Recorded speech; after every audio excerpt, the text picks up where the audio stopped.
wa nasta'inu, dan juga senantiasa memohon pertolongan kepadanya dalam setiap urusan kita, wa nastaghfiruh, dan juga kita senantiasa memohon ampun atas kesalahan yang kita sadari ataupun tidak kita sadari.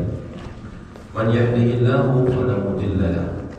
Barang siapa yang telah Allah berikan dengan pemberian paling berharga dan paling mahal dalam kehidupan seseorang, yaitu hidayah, maka tidak ada yang bisa menyesatkannya. Wa may yudlil fala hadiya lahu. Dan barang siapa yang Allah biarkan seseorang berada dalam kerugian terburuk dalam kehidupan, itu dijauhkan dari cahaya hidayah, maka tidak ada yang bisa memberikan petunjuk selain petunjuk Allah Subhanahu wa taala. Asyhadu an la ilaha illallah wahdahu la syarika lah. Saya bersaksi bahwa tiada ilah atau sesembahan yang berhak untuk diibadahi dengan benar selain Allah, tiada sekutu baginya. Wa anna Muhammadan abduhu wa rasuluh, dan bahwa Muhammad sallallahu alaihi wasallam adalah hamba dan juga utusannya. Wa ba'du, Allah berfirman, ya ayyuhalladzina amanu taqullaha haqqa tuqatih. Wahai orang-orang yang beriman, bertakwalah kalian kepada Allah dengan sebaik-baiknya takwa. Wa la tamutunna illa wa antum muslimun. Dan janganlah sampai kalian meninggal melainkan dalam keadaan berpegang teguh dengan agama Islam. Dan juga Allah berfirman, ya ayyuhalladzina amanu taqullaha wa qulu qawlan sadida. Wahai orang-orang yang beriman, bertakwalah kalian kepada Allah dan berkatalah dengan perkataan yang benar. Karena dengan perkataan yang benar yuslih lakum a'malakum, Allah akan perbaiki amal-amal kalian. Wa yaghfir lakum dzunubakum, dan mengampuni dosa dan kesalahan kalian. Wa may yuti'illaha wa rasulahu, barang siapa yang selalu berusaha takut kepada Allah, berusaha taat kepada Allah dan Rasulnya, faqad faza fawzan 'azima, dia sungguh telah mendapatkan kemenangan yang agung, kesuksesan yang hakiki.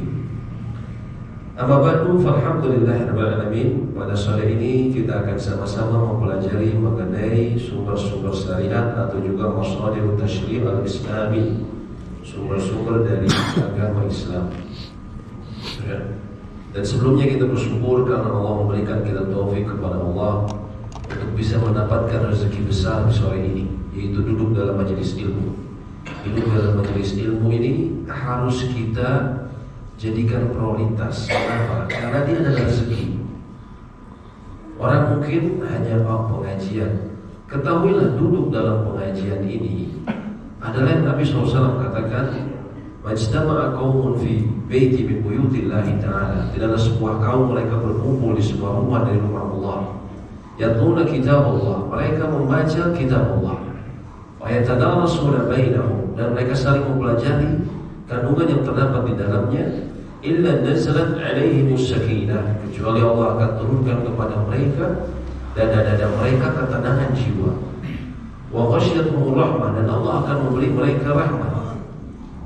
Wa hafathumul malaikah, dan para malaikat mengelilingi majelis mereka. Fa dzakarahumullahu fi man indah, dan Allah menyebut kebaikan-kebaikan mereka di hadapan para malaikat yang terdekat. Jadi duduknya kita dalam majelis ilmu adalah sebuah rezeki. Karena dengannya Allah jadikan, Allah yang membolak-balikkan hati manusia, Allah berikan ketenangan pada hati kita dan jiwa. Dan juga Allah janjikan rahmat, yang di antara makna rahmat adalah kau memperoleh kebaikan yang kau harapkan dan kau dijauhkan dari keburukan yang kau hindari. Maka adakah kebahagiaan yang hakiki kecuali yang disampaikan oleh pemilik alam semesta melalui lisan Nabi-Nya yang mulia Muhammad SAW. Mengapa perlu kita mempelajari mengenai sumber-sumber syariat, sumber-sumber agama Islam? Kenapa perlu kita mempelajari hal seperti ini? Karena ini akan menjadi usul atau dasar-dasar dalam menimbang suatu pendapat. Ya, terutama di zaman kita sekarang, begitu banjir informasi, terutama dalam urusan agama. Ada orang mengatakan A, ada orang mengatakan B, ada yang mengatakan C. Yang benar yang mana? Kadang kita bingung. Mana yang benar? Harus ada mi'yar, harus ada sesuatu yang bisa kita mengukur perkataan seseorang, pendapatnya diterima atau tidak. Ya. Terutama kita berada di zaman fitnah yang Nabi SAW katakan dalam hadis riwayat Imam Muslim, ya, Badiru bil a'mal salih, bersegeralah kalian dalam melakukan amal saleh. Dalam hadis lain disebutkan baina yaday sa'ah, nanti menjelang hari kiamat atau menjelang hari akhir atau di akhir zaman. Fitnatun kaqidatil lail mudlim, akan datang fitnah seperti gelapnya potongan malam. Maksudnya fitnah di sini artinya ujian yang menimpa seorang manusia. Ujian yang puncaknya ada dua, yang intinya fitnah syahwat dan syubhat. Sampai-sampai pada orang pada hari itu ada yang ketika di pagi hari dalam keadaan beriman, yusbihu rajulun mu'mina wa yumsi kafira. Pagi harinya masih mukmin, tapi sore harinya na'udzubillahi min dzalik menjadi kafir. Aw yumsi mu'mina wa yusbihu kafira, atau ada orang yang sore hari masih mukmin, masih sholat bersama kita. Ya, kita tahu dia muslim, pas besok paginya na'udzubillah menjadi kafir. Ya bi'u dinahu bi'awadi minad dunya. Ya, dalam hadis disebutkan ya bi'u aqwamun dinahum bi'awadi minad dunya. Akan ada orang-orang, kaum-kaum yang mereka rela menjual agama mereka li'awadi minad dunya, demi keuntungan dunia. Demi keuntungan dunia. Nah, ini zaman fitnah. Dan kita lihat sekarang, dan fitnah ini pusatnya ada dua, komponen utamanya ada dua. Yang pertama, ujian dalam syahwat, fitnah keduniaan seperti harta, wanita bagi laki-laki, kedudukan, ujian, gelar dan seterusnya. Dan sekarang betapa fitnah dunia ini terbuka begitu lebar. Na'udzubillah. Wanita begitu mudah membuka kehormatan mereka sekarang. Sesuatu yang dahulu bisa hanya dilihat oleh laki-laki belah, hidup belah kata orang, di tengah malam, diam-diam. Sekarang siang bolong anak SD bisa lihat, ya, baik itu melalui perangkat ataupun di acara-acara yang ada di sekelilingnya. Kemudian juga pada zaman ini ada, atau fitnah ini ada juga berupa syubhat. Syubhat ini antara lain cobaan pada masalah pemahaman dalam agama kita, dalam agama, sehingga muncul aliran pemikiran yang menyimpang. Kan kita sekarang Pak, aneh-aneh Pak. Belakangan ini kita ada orang bisa begini katanya, ya. Ada orang bisa ngomong bicara semut, bahasa semut. Ada orang yang katanya punya murid dari planet yang isinya jin semua, planet Zarko apa katanya kan. Juga ada orang yang dilulukan sebagai pemimpin, ternyata berkat pemimpin agama, ternyata berkasih sayang dengan orang-orang Yahudi yang membunuh saudara-saudara kita. Ya. Jadi ini zaman ya sekarang antara syahwat dan syubhat. Dan sekarang banyak orang berbicara tanpa dasar ilmu yang sahih. Ya. Ada orang yang punya kecenderungan agama bagus, tapi dia tidak belajar, ya, tidak menuntut ilmu. Tapi orang mengenalnya sebagai artis. Sekarang ada muncul bicara agama, subhanallah. Dan ini kita lihat sekarang. Masalahnya hal ini bila terjadi, maka ini dikatakan oleh Nabi SAW dalam sebuah hadis riwayat Imam Al-Bukhari. Inna Allah la yaqbilu al-ilma intiza'an yantazi'u min al-ibad. Sesungguhnya Allah tidak mengambil ilmu dengan mencabutnya begitu saja dari para hamba. Walakin yaqbidu al-ilma biqabdil ulama. Akan tetapi Allah mengambil ilmu dengan mewafatkan para ahli ilmu. Hatta idza lam yubki 'aliman takhadha an-nasu ru'asa juhala. Sehingga ketika Allah tidak menyisakan seorang ulama pun, orang-orang akan mengangkat orang-orang yang bodoh, tidak berilmu sebagai pemimpin dan panutan mereka. Ya, fasuilu, kemudian mereka ditanya masalah agama. Ya. Fa'aftau bi ghairi ilm, maka mereka menjawab masalah agama tersebut tanpa ada dasar ilmu. Fadallu wa adallu, maka Nabi SAW mengatakan maka mereka tersesat dan akan menyesatkan orang lain. Ini berkata Nabi SAW, masalah sesat menyesat ini bukan kita, ada orang mungkin ada yang sangat urusan sesat menyesat ini Nabi SAW sudah katakan akan ada orang yang dia sesat dan menyesatkan. Antara ketika mereka berbicara agama tanpa dasar ilmu. Nauzubillah. Dan berbicara agama tanpa dasar ilmu ini adalah sesuatu dari dosa besar. Jangan kira dia punya semangat agama terus berbicara tentang agama, tapi dia tidak punya disiplin dalam masalah agama. Bicara seenaknya, ayat ini menurut saya begini, ayat ini menurut saya. Nah, ini bahaya. Ya kemarin kan viral yang artis itu misalnya bicara karena punya kecenderungan agama, bicara mengenai ayat-ayat, subhanallah. Ini dosa besar karena disebutkan Allah dalam surat Al-A'raf ayat 33. Qul, katakanlah wahai Muhammad SAW, innama harama rabbi al-fawahisha ma dhahara minha wa ma batan. Rabbku hanya mengharamkan perbuatan yang keji, baik yang nampak ataupun yang tersembunyi. Wal ithma wal baghy bi ghairi al-haq. Kemudian juga perbuatan dosa dan melanggar hak manusia tanpa ada alasan yang benar.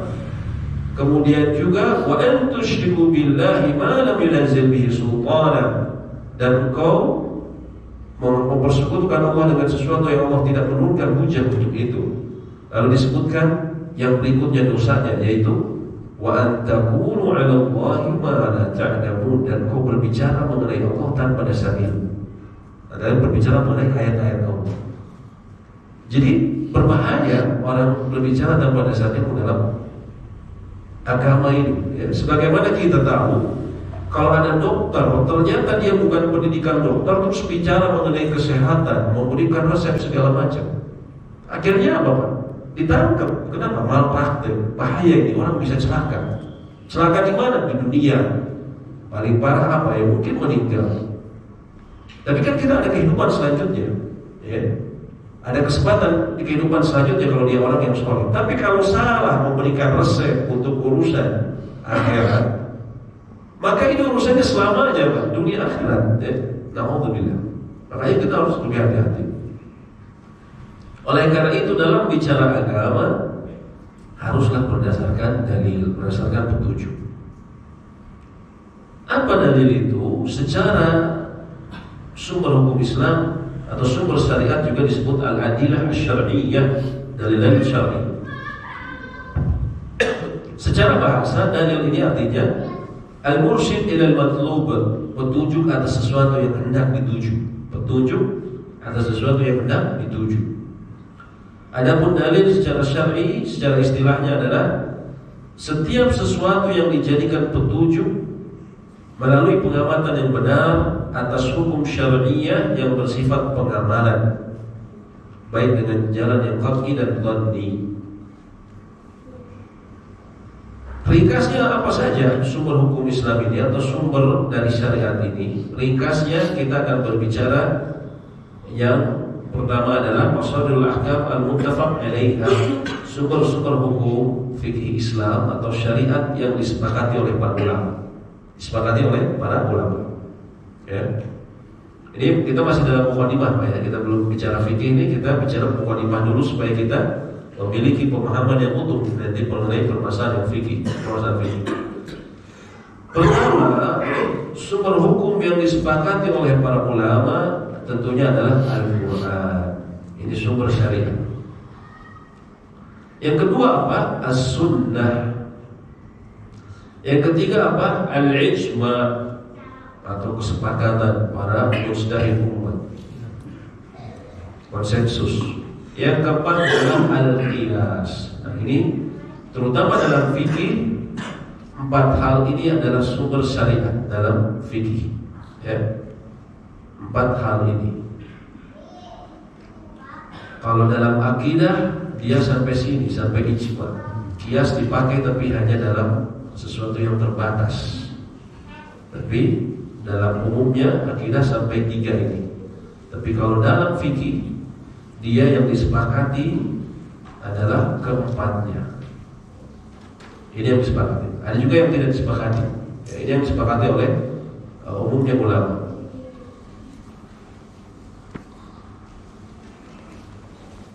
Al-Quran. Apa itu Al-Quran? Pertama tentunya Al-Quran adalah sumber hukum utama dalam syariah. dan diakui oleh semua kelompok yang menisbatkan diri pada Islam, termasuk aliran-aliran sesat, kecuali sebagian dari kalangan Rafidhah Syiah yang menolak Al-Quran sebagai sumber hukum. Apa alasannya? Karena ada sebagian sekte dari Syiah, mereka menganggap Al-Quran ini ada kesalahan. Kenapa? Karena sudah salahan Jibril. Harusnya diberikan kepada Ali bin Abi Thalib, tapi Jibril alaihissalam salah, malah memberikan kepada Nabi Muhammad SAW. Wah, ini tuduhan yang sangat serius dan parah, besar, ya. Dan sumber dalil lain merupakan cabang dari Al-Quran, cabang dari Al-Quran.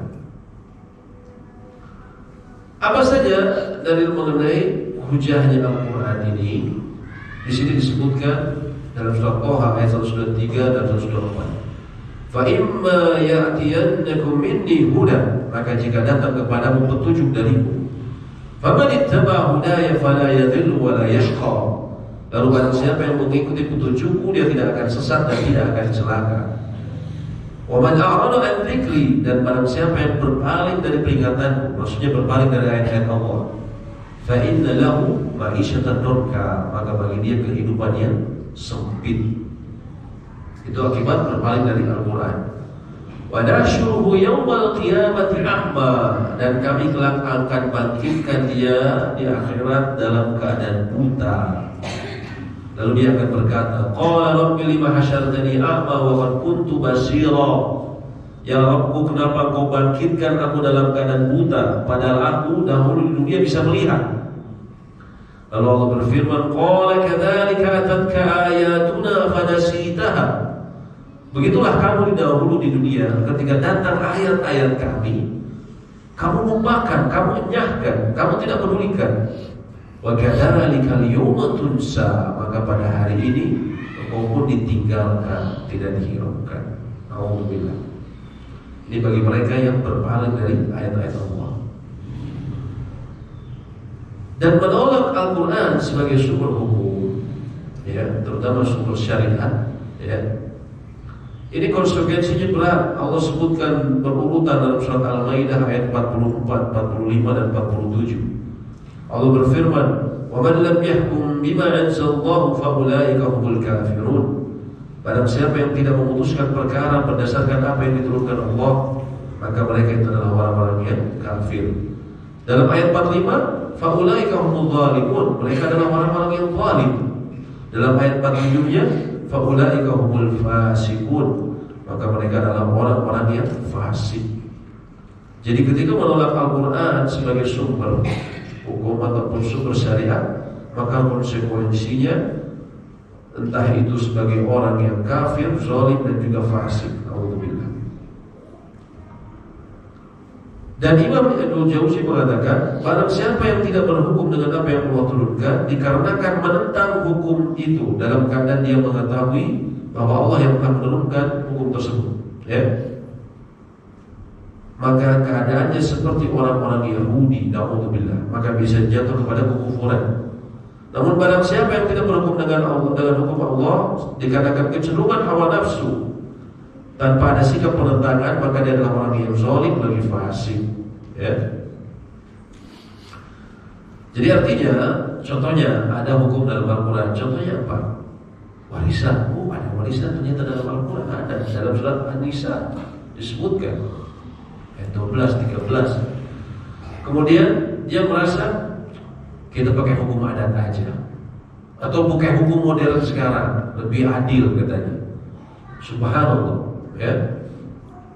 Dalam Al-Quran ada ayat-ayat perintah mengenai sholat, ada ayat-ayat mengenai zakat, tapi tidak diperinci. Sekarang kita mau tanya, bagaimana tata cara ruku yang benar? Apakah ada di Al-Quran? Tidak ada. Diperinci dalam As-Sunnah. Tapi kalau warisan diperinci sama Allah secara jelas. Seorang laki-laki yang kehilangan istri, istrinya memiliki anak, dia dapat 1/4. Kalau dia tidak punya anak, dapat 1/2. Semua diperinci. Wanita dapat berapa, ya. Kemudian seseorang mengatakan, wah, ini sudah bukan zamannya kita sekarang. Maka dia menentang, dia menentang hukum yang dibuat oleh pemilik alam semesta yang menciptakan manusia dan lebih mengetahui apa yang kelak akan terjadi pada manusia. Ya. Nah ini kalau dia karena hawa nafsunya, dia tahu bahwa Al-Quran ini benar, cuman karena dia ingin dapat lebih, misalnya, sehingga dia bilang, lah kita pakai hitung-hitungan kita aja lah, ya warisan ini. Maka dia bisa jatuh kepada kefasikan. Dan ini termasuk dosa besar juga. Tapi kalau dia menganggap, wah Al-Quran ini udah 1400 tahun, udah gak bisa dipakai zaman sekarang, ya. Udah nggak ini, udah nggak ada gunanya, bisa seperti gitu. Dan itu banyak di masyarakat kita. Orang yang terkadang tidak secara langsung, ya, tidak secara langsung perkara seperti itu, tapi seolah-olah seperti itu. Kalau dia menentang, ya, padahal dia tahu itu adalah hukum Allah, maka dia bisa jatuh kepada kekufuran. Orang anggap dia muslim, tapi di sisi Allah bisa jadi dia sudah di luar Islam. Na'udzubillah. Al-Quran ini ada beberapa karakteristik ringkasnya. Yang saya kutip dari salah sebuah kitab, ya, Musnadul Ad-Din Al-Islami, yang ditulis oleh seorang mantan rektor Universitas Islam di Jazirah Arab sana. Pertama, Al-Quran ini mencakup dasar-dasar syariat dan juga kaidah halal dan haram. Dan kebanyakan hukumnya datang secara global. Dan Al-Quran akan memperinci apa yang harus diperinci, seperti urusan yang menimbulkan perselisihan. Contohnya apa? Akidah diperinci, dasar-dasar ibadah diperinci. Ini yang urusan yang kira-kira menimbulkan perselisihan. Karena akidah ini benang merahnya dakwah semua nabi. Semua nabi akidahnya sama. Sebagaimana Nabi SAW katakan, Al-Anbiya ikhwatul li'alatin, sesungguhnya para nabi ini adalah saudara seayah. Dinuhum wahid, agama mereka sama. Wa ummahatuhum syatta, akan tetapi mereka berbeda-beda. Maksudnya ini agama mereka sama, ini maksudnya akidahnya. Agamanya Islam, cuma yang beda hanya syariat-syariat saja yang sedikit, ya. Kemudian juga diperinci dalam Al-Quran sebagian hukum yang tidak berubah dengan berubahnya zaman dan tempat. Gak berubah. Dan seiring dengan berubahnya zaman dan tempat, gak akan berubah. Apa contohnya? Hukum waris, tadi kita bilang. Hukum waris 1400 tahun yang lalu sampai sekarang, hukum waris tidak berubah. Jadi diperinci.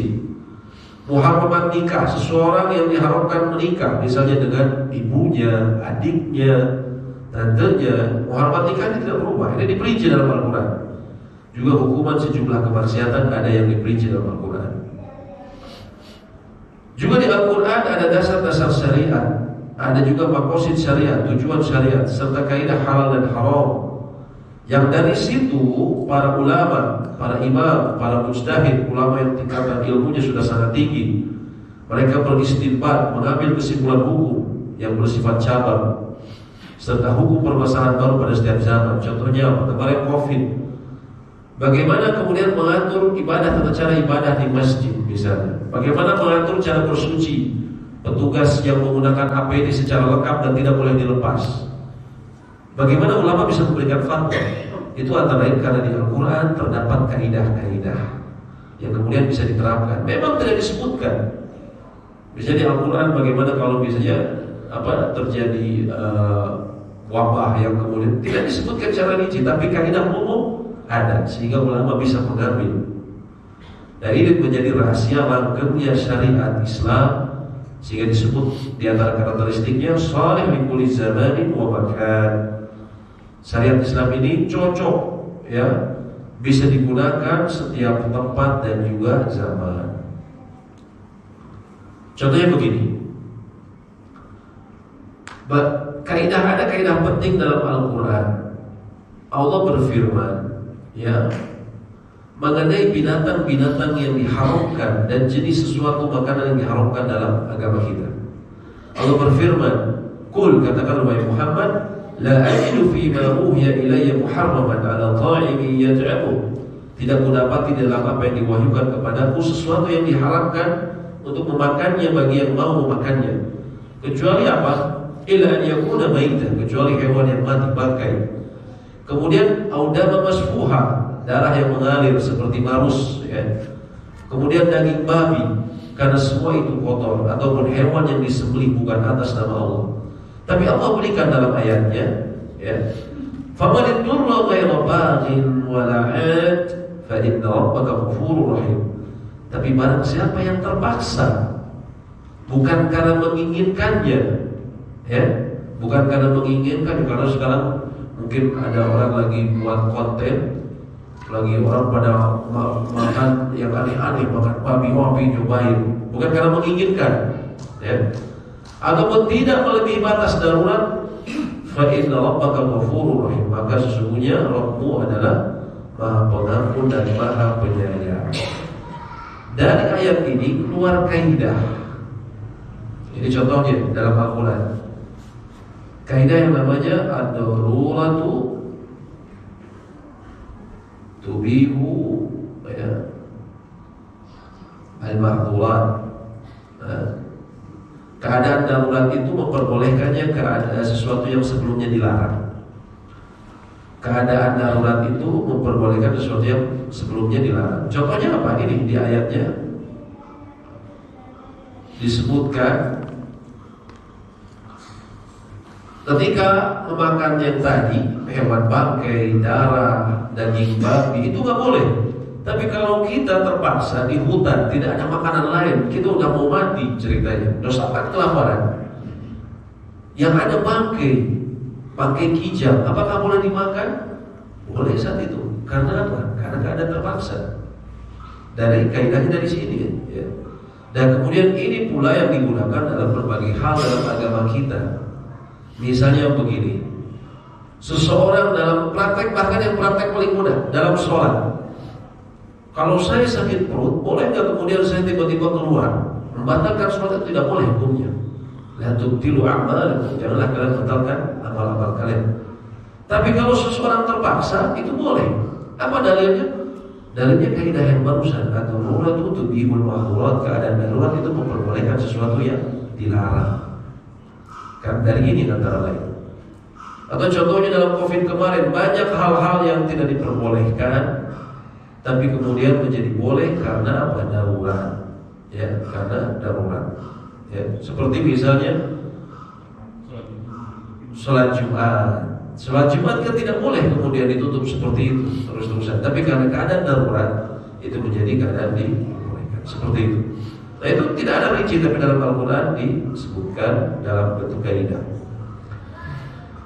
Nah, Al-Quran itu gak bisa kita tafsirkan sendiri, ya, ada kaidahnya, nggak bisa sembarangan, ya. Pertama begini, orang yang menafsirkan Al-Quran itu harus memiliki kualifikasi yang luar biasa. Saya tidak tampilkan di sini, ya. Tapi di antara kualifikasi orang yang boleh menafsirkan Al-Quran, antara lain kalau tafsirnya ini berhubungan dengan ayat-ayat yang perlu penjelasan lebih dalam, maka dia harus memiliki kriteria antara lain, dia umumnya dia harus faham, dia hafal Al-Quran dan faham mengenai ulumul Quran, mengenai ilmu Al-Quran. Dia tahu asbabun nuzul dari sebuah ayat. Dia tahu ayat yang nasih dan mansukh, ayat yang dihapus ataupun yang terhapus.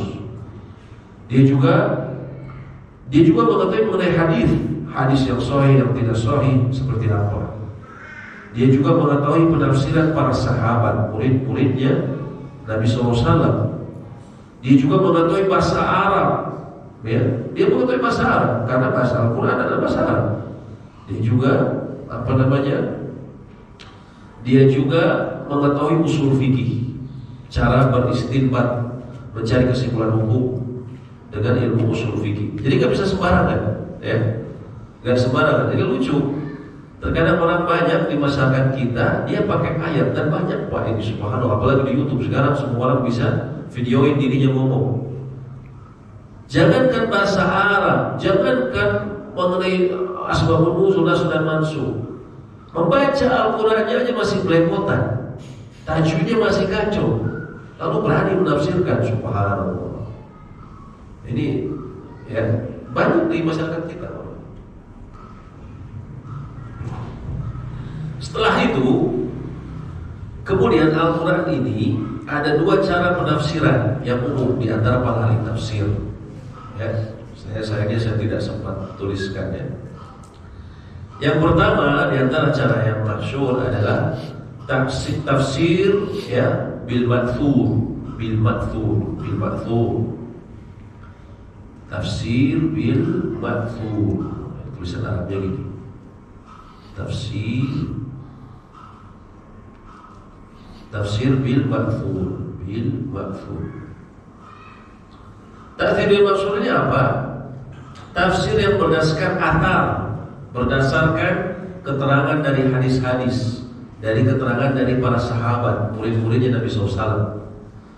Kenapa para sahabat ini dipegang? Karena mereka tahu di mana ayat diturunkan, untuk apa. Ya. Ini yang pertama jenisnya. Yang kedua ada yang tafsir birra'yi. Ya, birra'yi. Tafsir birra'yi maksudnya apa? Dengan akal.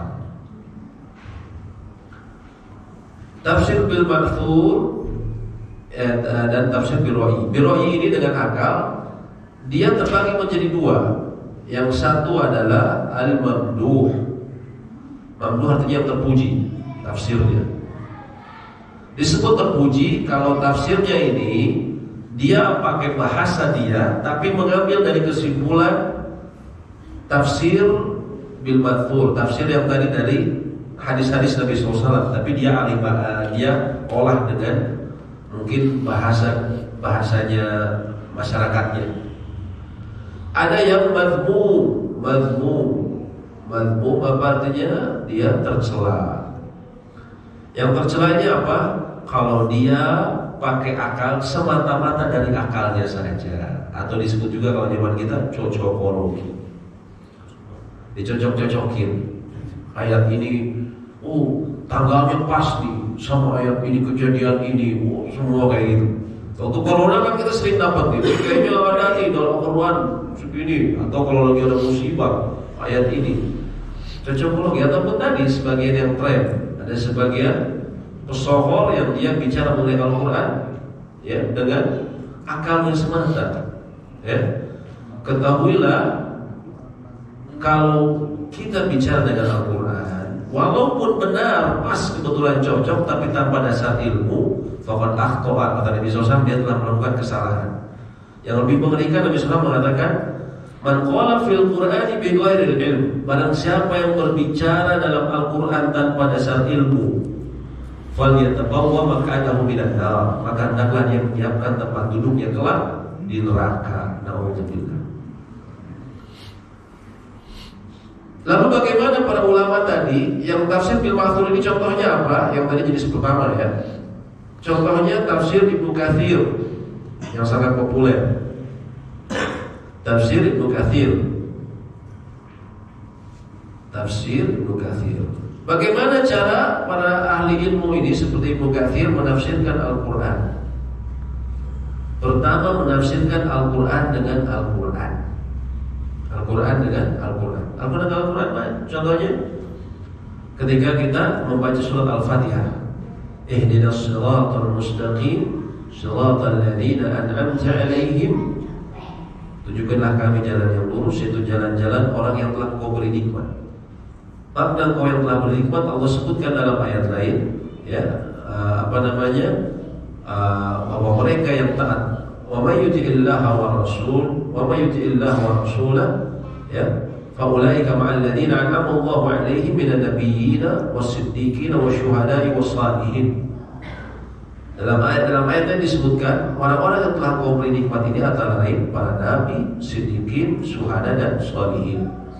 Maka ini menafsirkan Al-Quran dengan Al-Quran. Menafsirkan Al-Quran dengan As-Sunnah.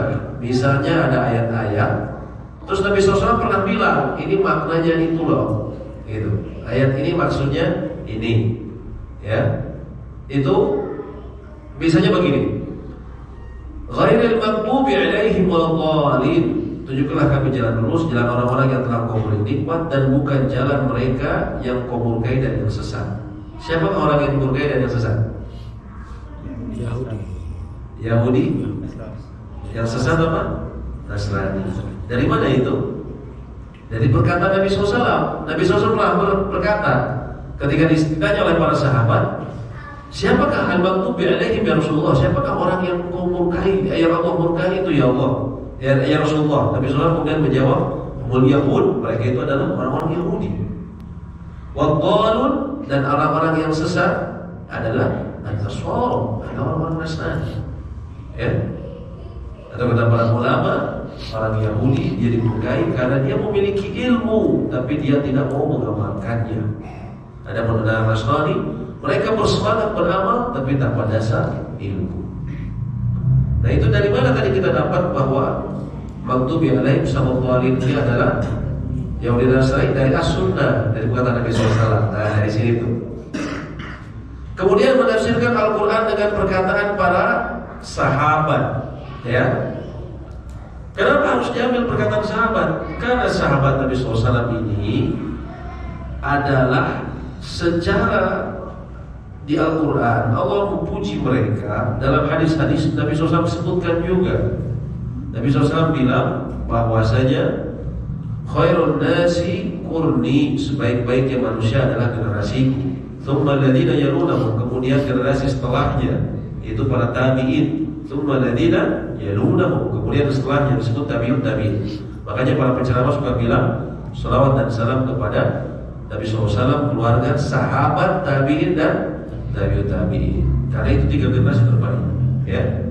Maka perkataan para sahabat juga, karena beliau juga murid-murid para Nabi SAW, dan mereka tahu ayat ini turun di mana, untuk apa. Seperti misalnya Ibnu Abbas, ya, dia tahu ada Ibnu Mas'ud, dia tahu di mana ayat ini diturunkan, maksudnya apa, bagaimana Nabi SAW mengamalkan itu tahu. Makanya perkataan mereka didengar. Makanya kalau kita baca Ibnu Katsir banyak sekali, misalnya begini. Tadi dalam Al-Fatihah, ihdinas shiratal mustaqim, berilah kami hidayah untuk menyusuri. Kalau di kita terjemahannya jalan yang lurus. Shiratal mustaqim secara makna bahasa jalan yang lurus, tapi maknanya, tafsirnya, para sahabat ada yang mengatakan maknanya adalah Al-Quran, makna ada yang mengatakan Islam, ada yang mengatakan syariat ini, tapi intinya sama, maksudnya syariat Islam. Itu di ulama tafsir sebutkan semuanya, karena perkataan sahabat tadi ada yang mengatakan Islam, ada yang mengatakan Al-Quran. Itu dari perkataan sahabat. Atau tabi'in. Tabi'in ini muridnya sahabat. Contohnya ada tabi'in besar, Mujahid contohnya. Ini banyak kita dapatkan di tafsir Ibnu Katsir. Atau Qatadah, ini yang banyak dikutip, ya. Ataupun dengan bahasa Al-Quran dan Sunnah, seperti keumuman atau keumuman bahasa Arab. Jadi bisa juga ditafsirkan dengan bahasa Arab, tapi ini bahasa Arab yang digunakan sampai abad ke-1. Karena setelah abad ke-1 Hijriah itu agak banyak non-Arab masuk Islam, sehingga mulai terjadi, ya, bahasa ini mulai agak rusak, bukan rusak tapi tercampur sama bahasa asing. Seperti fatir, kita dapatkan dalam Al-Quran fatir. Dahulu penafsir ulum dari sahabat Abdullah bin Abbas, sepupunya Nabi SAW, itu kebingungan apa makna fatir itu. Dia tidak tahu. Sampai dia ternyata bertemu dengan 2 orang Arab yang mereka sedikit berselisih mengenai status tanah yang ada di depan mereka. Salah seorang dari mereka mengatakan, "Ana fatartu hada," aku yang membuat ini lubang. Di situ Ibnu Abbas mengatakan, "Oh, fatara itu menciptakan." Jadi fatir itu adalah pencipta. Ini antara lain dari keumuman bahasa Arab. Nah, kita lihat ini disiplinnya para ahli ilmu. Tafsir dalam menafsirkan sebuah ayat itu gak sembarangan. Selain kualifikasi mereka itu harus tadi, mereka adalah orang yang faham bahasa Arab dengan baik. Mereka juga memiliki hafalan Quran, tahu ilmu Quran, mana ayat yang dihapus dan tidak dihapus. Kemudian juga tahu asbabun nuzul, tahu mengenai hadis-hadis sahih dan tidak, tahu bagaimana usul fikih, mencari kesimpulan hukum dari ayat-ayat ataupun hadis-hadis. Setelah itu mereka menafsirkannya dengan cara yang ini, nggak sembarangan, nggak sembarangan. Di sini kita melihat betapa bicara dalam Al-Quran ini nggak sembarangan. Dan banyak aliran yang menyimpang itu banyak yang menggunakan dalil, Pak, tapi salah memahaminya, tidak mengembalikan kepada pemahaman yang benar. Contohnya begini, kami pernah pengajian di salah satu kawasan di Bandung Utara. Waktu itu kami, alhamdulillah Allah berikan kemudahan untuk menjelaskan mengenai maratibud dinil Islam, mengenai urutan agama Islam, ya, yaitu yang sesuai syar'i adalah yang disebutkan dalam hadis Jibril namanya, bahwa Islam itu adalah seseorang itu pertama Islam, kemudian iman, kemudian ihsan. Itu tingkatan agama. Seseorang itu muslim, mukmin, lalu muhsin, paling tinggi. Setelah pengajian datang seorang kakek datang kepada saya. Terus dia bilang, Ustaz, saya punya kakak, usianya sekarang 70 tahun, tapi sudah 2 tahun ini berhenti sholat, pensiun dari sholat. Kamu tidak 70 tahun, Pak, berhenti sholat. Kenapa, Pak? Dia tuh ikut pengajian di Bandung Selatan. Terus di Bandung Selatan dia ikut pengajian. Kata ustadznya, agama ini tingkatannya adalah syariat, hakikat, ma'rifat. Kalau kita sudah tahu hakikat, kita ma'rifat sama Allah, gak perlu namanya syariat. Artinya apa? Gak perlu sholat, gak perlu zakat, gak perlu haji. Itu mah tahap rendah. Orang baru masuk, baru apa nama istilahnya, yang bagian bawah lah. Kalau sudah tinggi, sudah nggak perlu. Akhirnya meninggalkan sholat. Begitu juga ada dulu sahabat temannya ibu saya. Begitu pula di daerah Bandung, di sekitaran Pusdai sana. Dia kalau wanita masih muda waktu itu, jadi masih belum menopause, ya masih head, tapi dia tidak head. Kalau ada ngumpul-ngumpul di rumahnya semuanya sholat, tapi kalau dia udah nggak sholat sekarang, kenapa? Saya sudah ma'rifat. Wah, sudah pensiun. Pas pensiun dia capek. Alhamdulillah. Sama juga saya punya teman di daerah Muara Rajin. Dia cerita, saya punya teman sekarang katanya ikut aliran, ya adalah keagamaan. Terus katanya dia sekarang sudah mengetahui hakikat, sehingga dia sering kebingungan. Dia gak sholat, kebingungan kenapa? Saya bingung apa mau Allah bagi saya sekarang katanya. Bingung jadi dia, karena dia gak mau laksanakan. Subhanallah, ya. Itu sebenarnya itu di aliran gulatus sufiyah, sufi yang ekstrim seperti itu. Bahwa dia kalau sudah sampai ma'rifat, udah tahu hakikat, nanti dia bisa kasyaf, terbuka antara tabir dia dengan Allah, katanya mereka. Dan mereka tidak butuh syariat, jika tidak sholat. Itu kalau ditanya, Pak, dari mana kamu asalnya seperti ini? Mereka pakai dalil, pakai ayat. Apa? Kata mereka, buka surat Al-Hijr ayat 99. Al-Hijr ayat 99. Di situ Allah berfirman, wa'bud rabbaka hatta ya'tiyakal yakin, dan beribadalah engkau kepada Rabbmu, kepada Tuhanmu, hatta ya'tiyakal yakin, sampai datangnya keyakinan kepadamu. Artinya menurut mereka, ini ayatnya bilang apa? Beribadalah kepada Allah sampai datangnya keyakinan kepadamu. Artinya kalau saya sudah yakin bahwa Allah yang menciptakan saya, Allah memberikan saya rezeki, ya sudah kan, beribadalah sampai, gitu kan? Kalau dipikir-pikir benar juga, ya. Kalau pakai ilmu cocokologi, gitu kan? Kalau pakai ilmu cocokologi benar juga nih, sampai kan disebutnya hatta bahasa Arabnya, sampai.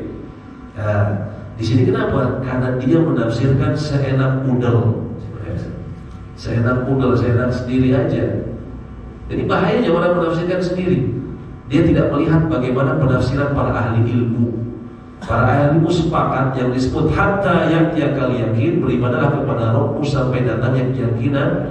Al-yakin itu adalah maknanya al-maut, kematian. Beribadahlah kepada, dalam surat Al-Hijr 99 tadi maknanya adalah, dan beribadahlah kepada Rabbmu sampai datangnya kematian kepadamu. Itu maksudnya.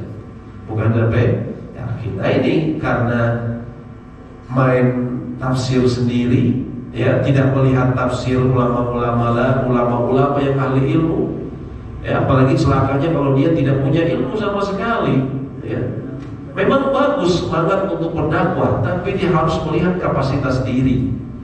Seseorang punya semangat untuk memperbaiki kualitas kesehatan masyarakat, tapi nggak bisa dia kasih resep seenaknya, karena dia bukan dokter, kan gitu. Begitu juga dalam agama, ya. Inilah, ini artinya penting kita ketahui supaya kita bisa memfilter lebih kritis. Kalau ada orang ngomong begini-begini, kita lihat dulu apa sih dasarnya dia ngomong. Dari Al-Quran bukan, dari As-Sunnah bukan. Apakah ada ijma dalam masalah itu, ada kesepakatan? Bukan. Apa dari kias yang benar? Oh bukan juga. Nggak usah didengerin kalau seperti itu. Apalagi kalau misalnya, oh ini pakai dalil nih, pakai Al-Quran, tapi ternyata penafsiran sendiri, ya, bukan penafsiran para ahli ilmu. Islam ini agama ilmu, Pak. Ya. Surat ayat pertama bicara apa? Iqra, bacalah. Membaca ini aktivitas ilmu yang paling mendasar, ya. Artinya dengan itu kita bisa kritis supaya kita tidak terombang-ambing, ya, dengan sekarang banjir informasi zaman sekarang. Ya Allah a'lam bishawab. Baik, demikian yang mungkin bisa kami sampaikan. Apabila ada diskusi ataupun pertanyaan, kami persilahkan. Baik. Mungkin masalah tarik darurat, Ustaz. Apakah pernah dengar dalam masalah riba itu katanya nggak ada darurat? Gimana? Dalam masalah riba nggak ada darurat. Pernah dengar apakah benar atau enggak? Wallahu a'lam bishawab. Ya, wallahu a'lam bishawab. Ya, memang ada dalam beberapa masalah tertentu ada yang tidak berlaku kaidah itu. Ya, sebagian ulama yang menganggap dalam riba, juga dalam apa? Dalam zina. Itu pun tidak ada darurat. Dalam zina tidak ada darurat. Ya, mohon maaf ya. Ini kejadian di negeri kita. Anak muda waktu itu sempat ramai. Mereka camping, ya. Terus salah satu ada wanitanya hipotermia, kedinginan. Lalu dibodoh-bodohin katanya supaya badannya hangat. Mohon maaf, disetubuhi. Katanya darurat. Gak ada kayak gitu, itu mah daruratnya setan. Nakal-nakal. Jadi memang ada beberapa hal yang tidak berlaku kaidah tersebut, ya.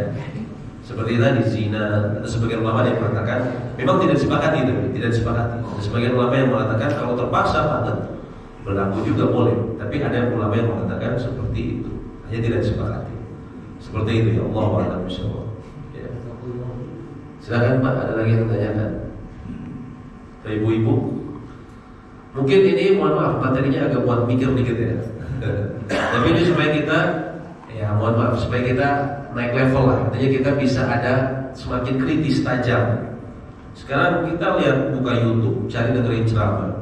Terkadang saling bertentangan satu sama lain. Nah, kan kita harus pintar nih, gimana supaya kita bisa memahami mana yang saya bisa terima nih, ya. Begitu juga di WhatsApp, kadang kita di grup, dikirim nasihat ini, ya. Ada katanya Allah berbicara dengan Nabi apa? Iya, ngarang saja. Memang isinya kebaikan tapi ngarang. Ini berbahaya seperti itu, ya. Atau misalnya yang kadang kalau kita dapat bulan-bulan tertentu, dapat WhatsApp, barang siapa yang menyebarkan akan datangnya bulan Safar kepada orang-orang, maka akan dia bebaskan dari api neraka. Oh, akan disebar, kayak gitu Pak ya. Banyak seperti itu. Ya. Artinya kita dengan ini kita berusaha untuk memahami, ya, mengenai dasar-dasar agama. Baik, ada lagi yang ditanyakan? Silakan. Assalamualaikum warahmatullahi wabarakatuh. Waalaikumsalam. Terkait yang Ustaz jelaskan tadi tentang masalah penafsiran Al-Quran dan perkataan-perkataan para sahabat atau perkataan para tabi'in yang seperti mustaqim. Para sahabat menafsirkan, ada yang menafsirkan itu Al-Quran, agama, atau yang lain. Nah, yang ingin tanyakan apa yang menjadi perbedaan penafsiran para sahabat tersebut gitu, karena dari perbedaan penafsiran para sahabat tersebut, apakah ada yang bisa dijadikan rujukan, oh ini tafsiran yang paling afdol atau baik. Paling rojihnya? Iya, baik. Terkadang para sahabat ada berbeda pendapat mengenai makna suatu ayat. Tapi umumnya kalau dalam tafsir Al-Quran itu disebutnya ikhtilaf tanawwu, perbedaan yang variasi bentuknya, dilihat dari berbagai sisinya. Kayak orang ngomong, meja itu apa? Sesuatu yang bisa menulis. Orang yang kedua bilang, meja itu sesuatu yang ada kakinya. Meja itu yang seseorang bisa kemudian juga dipakai duduk di atasnya. Betul nggak perbedaan tersebut? Betul, sama-sama betul. Karena mereka melihat dari berbagai fungsi atau melihat pandangan yang berbeda. Dan sejumlah termasuk penafsiran dalam Al-Quran, terkadang sahabat itu perbedaannya seperti itu, tanawwu saja. Dalam arti tadi ketika disebutkan Shiratal Mustaqim, jalan yang lurus itu apa? Ada yang mengatakan Al-Quran, ada yang mengatakan agama Islam, ada yang mengatakan seluruh syariat ini. Ini semuanya maknanya sama, ya. Contohnya Islam ini syariat juga. Syariat itu adalah Islam juga. Dan syariat ini kalau ditanya rujukan utamanya apa? Al-Quran. Jadi sebenarnya maknanya sama. Hanya saja mungkin seperti tadi kita menjelaskan bagaimana apa yang disebut meja, semuanya sama akhirnya, ya. Seperti itu. Nah, itu kalau para sahabat umumnya seperti itu. Tapi terkadang ada yang memang berbeda, seperti Allah sebutkan dalam surat Al-Baqarah ayat 238. Allah berfirman, "Hafidhu 'ala shalawatikum wa shalatil wusta." Jagalah salat kalian dan jagalah salat wusta. Di sini para sahabat ada yang mengatakan salat wusta itu salat subuh. Ada yang mengatakan salat asar. Ada yang mengatakan salat yang lain. Nah, ini kan seolah-olah bertentangan, ya. Lalu kemudian bagaimana kita bisa mengambilnya? Nah, biasanya para ahli tafsir dia kemudian menjelaskan yang menurut pandangan dia ini yang lebih kuat. Nah, biasanya dia sertakan dengan, oh ini ada penguatnya nih, karena ada hadis Nabi SAW mengatakan, misalnya begini, kayak sholat wusta, misalnya disebutkan bahwa sholat wusta ini memang pertengahan, yang dimaksud adalah asar. Karena dalam hadis lain disebut Nabi SAW, barang siapa yang meninggalkan sholat asar seperti seseorang yang kehilangan keluarga dan hartanya sekaligus, seperti dirampok rumah dan keluarga, orang yang sengaja meninggalkan sholat asar. Di sini ada penekanan khusus. Ada juga dalam hadis lain, maka batalah amal-amalnya. Barang siapa meninggalkan sholat asar dengan sengaja, maka batalah amal-amalnya. Sehingga kemudian sebagian ulama tafsir mengatakan, ini disebutnya murajih, sesuatu yang merajihkan. Sehingga kemudian dia mengatakan bahwa makna yang paling kuat adalah sholat asar. Jadi memang ahli tafsir itu mengandaikannya dengan dalil-dalil lain seperti itu. Allahu a'lam bishawab. Ya. Silakan, ada lagi yang ditanyakan mungkin ibu-ibu. Ya, Pak Taufik. Assalamualaikum warahmatullahi wabarakatuh. Waalaikumsalam warahmatullahi wabarakatuh. Pak, saya bertanya mengenai tafsir, Pak. Ya. Misalnya kita mendengarkan seorang ustaz gitu ya, Pak ya. Kemudian dia menafsirkan satu ayat itu dalam Al-Quran. Tapi yang saya tahu ya, dia menafsirkannya secara banyak dia gitu, sampai akhirnya melebar ke masalah politik. Ada yang dalam satu ayat. Masalah dapur. Maksudnya gimana tuh Pak? Kalau seorang ustaz menafsirkan suatu ayat, apakah dia juga punya dasar apa gimana Pak? Yang saya tahu itu ada yang seperti itu. Ya. Terima kasih ya Pak. Ya. Nah, Ibu, dengan yang tadi kita pelajari, setidaknya ada gambaran awal, gambaran umum, bagaimana menilai. Kalau tadi dia ngomongin tafsir, tapi akhirnya jadi, kalau kata istilah ibu-ibu, curcol, curhat, colongan, tiba-tiba jadi nyambung ke politik, nyambung ke keluarga, nyambung ke dapur, ya. Nah, kalau gitu ibu lihat, dia lagi nafsirin dengan apa sih? Al-Quran dengan Al-Quran, bukan. Nomor Al-Quran dengan Sunnah bukan, dengan sahabat bukan, tabi'in bukan, bahasa Arab bukan. Ya. Dia menafsirkan dengan apa? Dengan udel ya, makanya kan saya nak udel kata orang Indonesia bilang ya. Kalau seperti itu ya kita lihat berarti ini tidak tepat tafsirannya seperti itu ya. Kalau memang seperti itu arahnya Bu ya. Makanya Ibu berusaha cerdas ketika dia menafsirkan. Ini nanti bisa tafsir. Ini berdasarkan siapa? Ini disebut dalam Ibnu Katsir dalam tafsirnya berdasarkan perkataan sahabat atau berdasarkan hadis dari Nabi SAW bahwa maknanya adalah ini. Contohnya tadi, misalnya an'amta alaihim maghdubi alaihim dengan dhalun. Dhalun ini kalau dalam bentuk subjeknya ya. Kalau dalam bentuk objeknya dhalin. Dhalun ini maksudnya apa?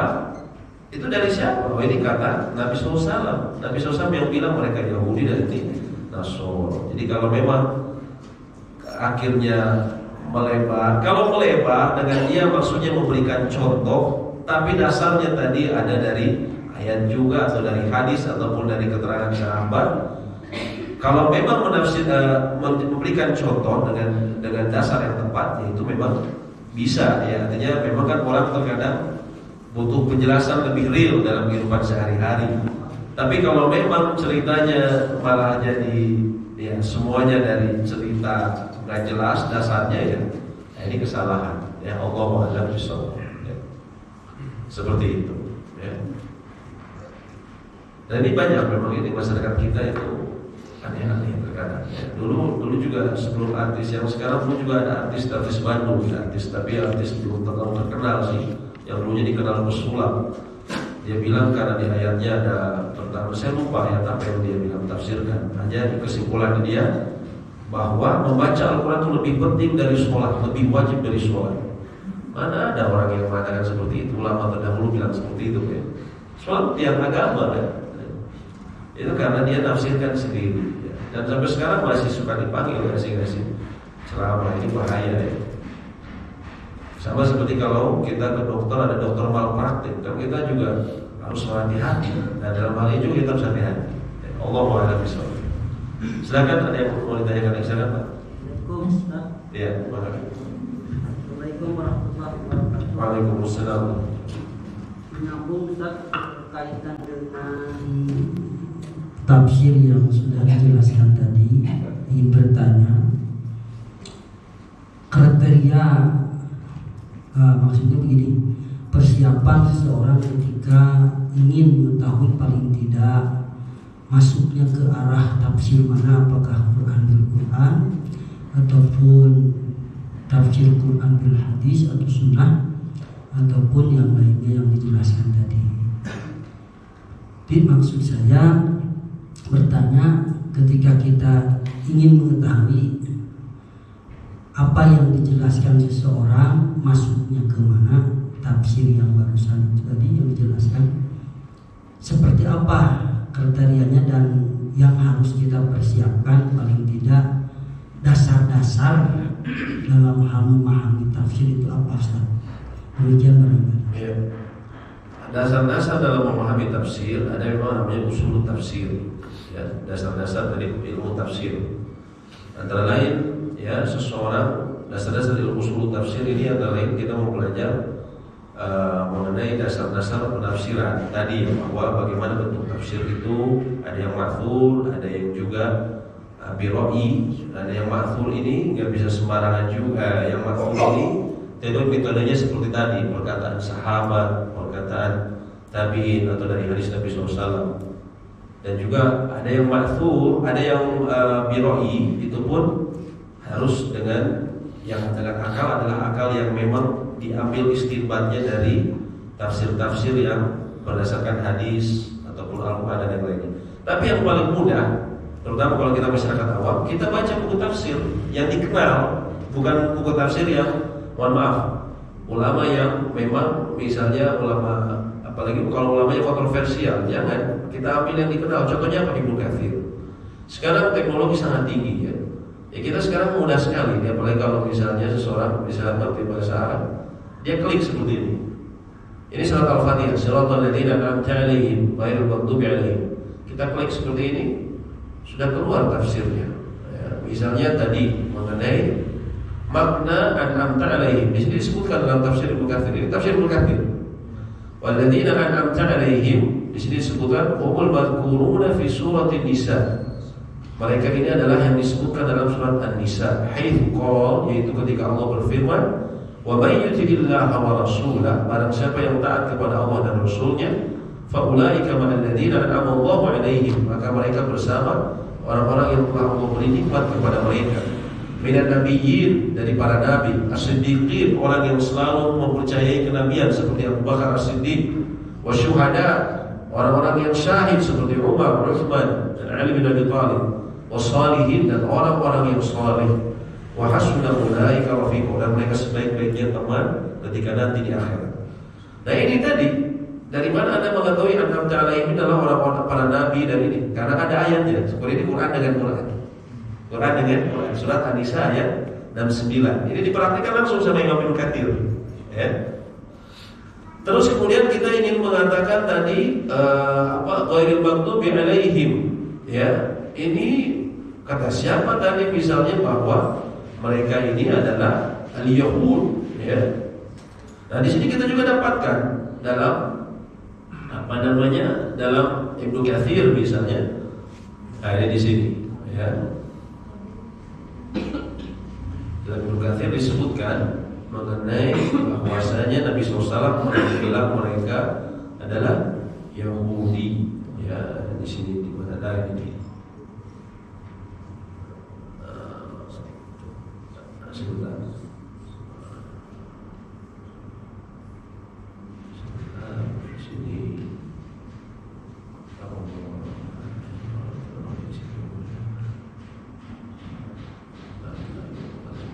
Nah ini hadisnya panjang, tapi kemudian Nabi SAW mengatakan al-maghdubi alaihim, ya, al-Yahud.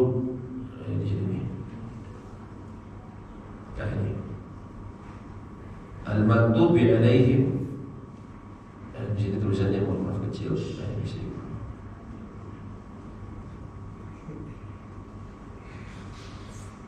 Al-Maghdub kebesaran.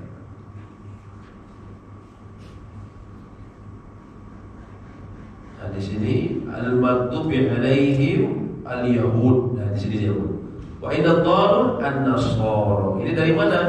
Dari perkataan Nabi sallallahu alaihi wasallam. Seperti itu, ya. Jadi paling mudah bagi kita adalah kita baca tafsir, ya. Tapi kalau ini masalahnya Arab, ya. Buat baca aja yang tafsir Indonesia, ya. Kalau alhamdulillah kalau bisa baca Arab mudah sekali nih. Ini dalam satu aplikasi kayak gini kita bisa lihat beberapa tafsir, ya. Ini contohnya. Ini tadi Shirathul Mustaqim. Nah, ini kita bisa ada namanya tafsir As-Sa'di. Tafsir Sa'di ini ulama terkenal di Saudi, sudah meninggal. Beliau tafsirnya biroi dengan akalnya, tapi hasil istinbat, dan sehingga disebutnya yang mamduh, yang terpuji, ya. Dari sini contohnya disebutkan bahwa makna dari Shirathul Mustaqim, ya, di sini ada perkataan para sahabat di sini, nah itu, ya. Tapi intinya nanti di sini disebutkan bahwa ada ini.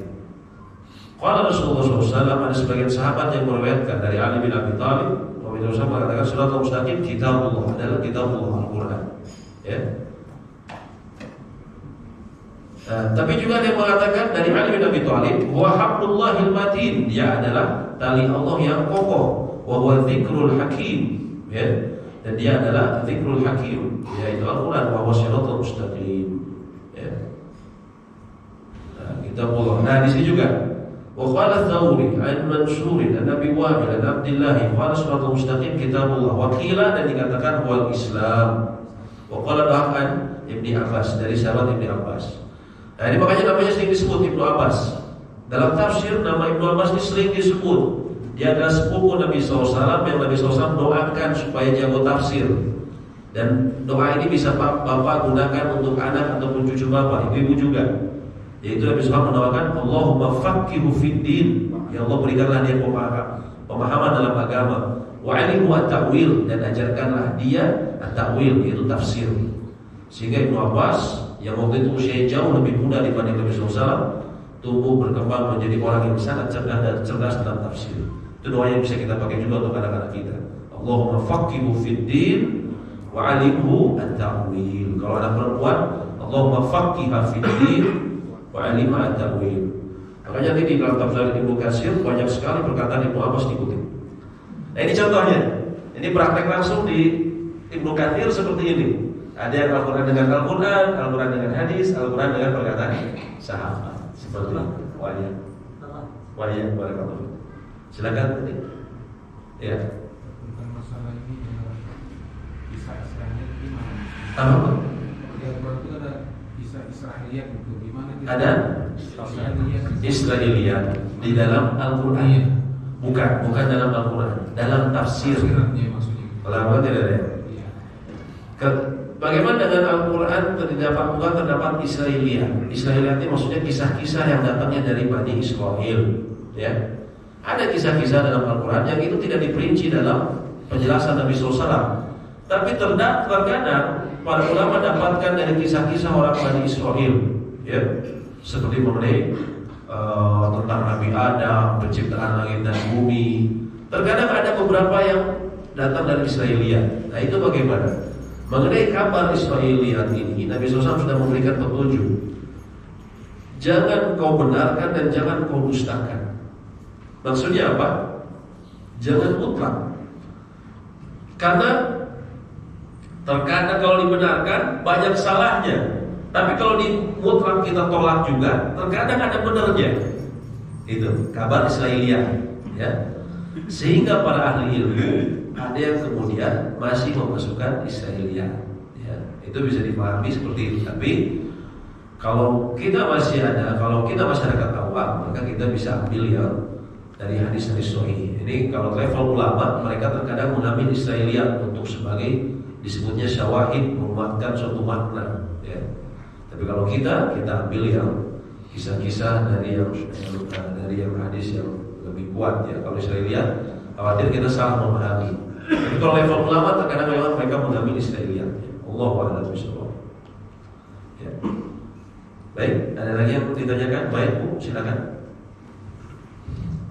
Assalamualaikum warahmatullahi wabarakatuh. Waalaikumsalam warahmatullahi wabarakatuh. Ustaz, gimana hukumnya kalau kita membatalkan sih sebenarnya belum mulai ya mau ikut sholat jamaah, tapi tahu gitu imamnya tuh bacaannya tuh banyak salahnya lah gitu. Jadi sebelum mulai ikut sholat jamaah udah tahu imamnya kayak gini, terus jadi dia balik lagi gitu. Kayak gitu gimana hukumnya? Baik. Bagaimana ketika seseorang yang dia bacaannya baik, fasih, ya, bacaan Al-Quran yang benar, lalu diimami oleh seseorang yang bacaannya tidak baik. Menurut sebagian ulama itu bisa membatalkan sholatnya. Yang disebut baik dan buruknya ini terutama mi'yarnya atau parameternya adalah dalam membaca Al-Fatihah. Karena Al-Fatihah adalah rukun sholat. La sholat liman lam yaqra bi Fatihatil Kitab, kata Nabi SAW. Tidak ada sholat bagi orang yang tidak membaca Fatihatul Kitab.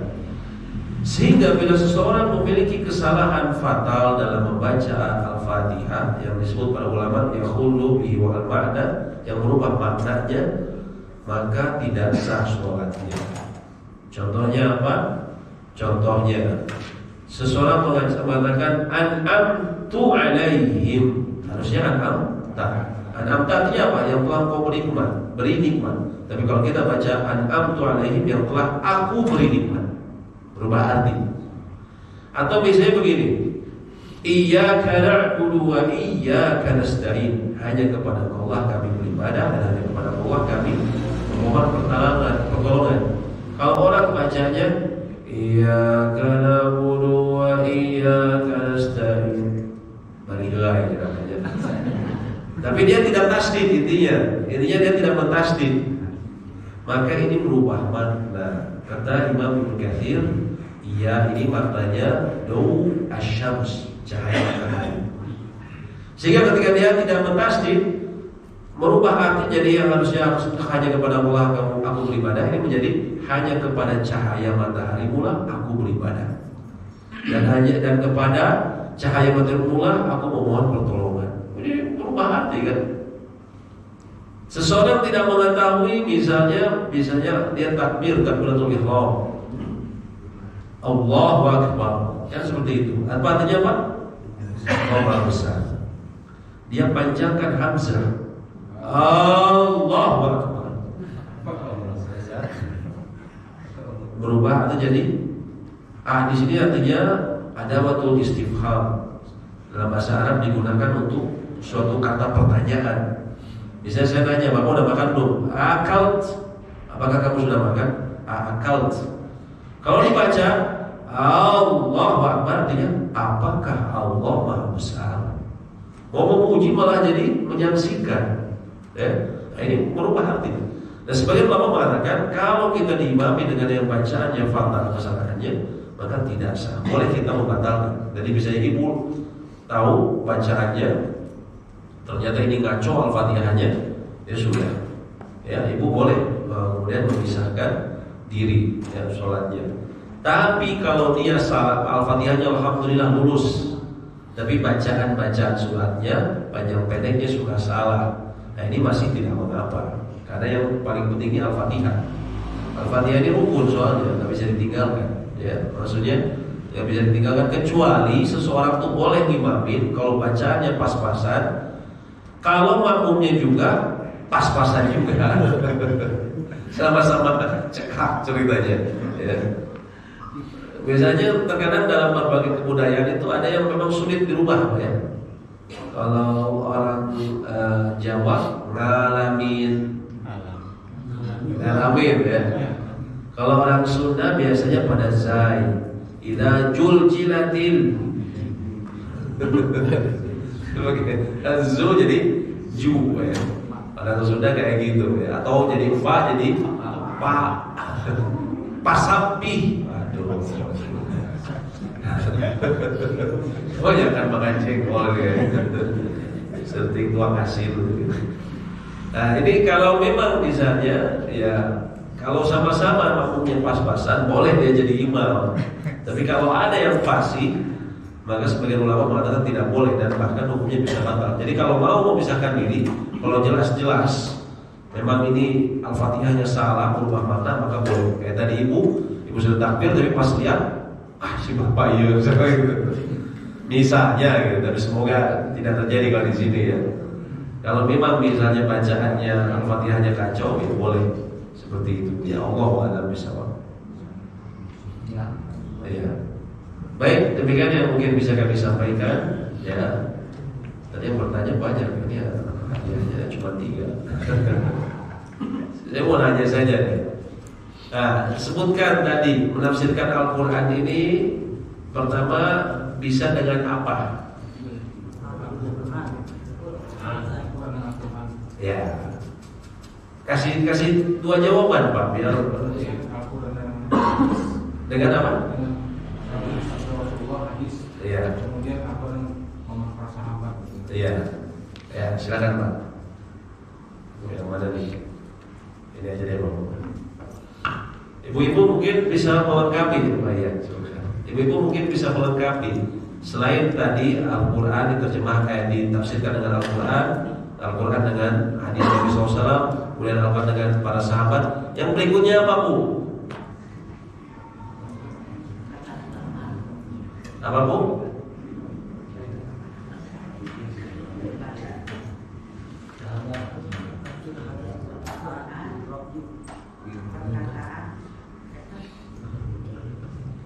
Setelah sahabat apa tadi Bu? Tabi'in. Terus apa lagi? Tabi'in lalu Tabi'in lalu ya benar aja saya. Satunya lagi dengan hubungan bahasa Arab. Bahasa Arab. Terus tadi saya bilang ini kalau ini umum ya. Bahasa Arab yang bisa digunakan sebagai dasarnya ini. Ini aja. Apa Ancaman dari Nabi SAW, hadisnya bagi orang yang berbicara tentang Al-Quran tanpa dasar ilmu. Hadisnya apa? Dengan secara makna pun boleh.